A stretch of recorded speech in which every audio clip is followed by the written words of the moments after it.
Прогноз на будущий урожай. Его аграриям помогают сделать сотрудники республиканского филиала Россельхозцентра.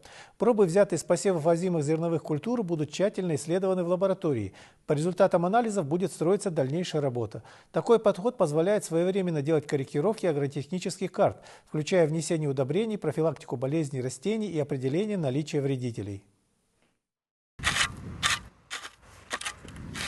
Эксперты берут образцы для проведения лабораторных исследований, чтобы определить, насколько растения способны к дальнейшему росту и развитию. Результаты анализа дают аграриям основания для принятия решений о необходимости внесения удобрений, а возможно и пересева. Мы в зимний период применяем донской метод для определения жизнеспособности озимых культур. Для этого мы по диагонали проходим каждые 20-100 метров, отбираем растения в количестве 30-50 растений, а потом в лабораторных условиях дальше проводим свои анализы. И по результатам анализа делаем выводы, в каком состоянии у нас растения. Этот метод позволяет определить состояние посевов и принять своевременные меры, чтобы сохранить урожай. Исследования помогают защитить растения от грибковых, вирусных, бактериальных и других болезней. Состояние озимых проверяют регулярно, чтобы быть готовыми к любым проблемам.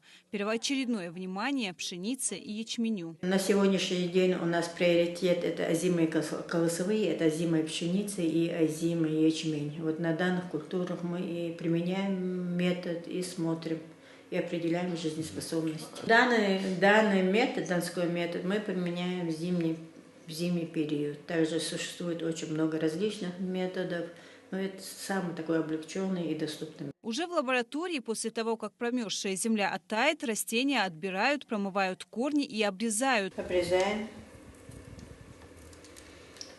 От узла кущения до 1,5 сантиметра обрезаем листья, стебли. И вот сюда кладем марлю влажную или вату влажную и кладем растения, которые мы обрезали. Они тут у нас до 12 часов в температуре 24-26 градусов. Если в течение одного дня растение выросло более чем на 3 миллиметра, оно считается вполне жизнеспособным. Если же росток не дал роста, он считается погибшим. Еще все, растение отмирает, его уже не спасти. Глубоко спрятать Регулярный мониторинг состояния озимых является неотъемлемой частью работы Россельхозцентра. Это позволяет своевременно реагировать на любые негативные факторы, угрожающие будущему урожаю. Танзила Куртоева, Ислам Дударов, Ахмед Исмузеев, Тамила Жигова. Вести Ингушетия.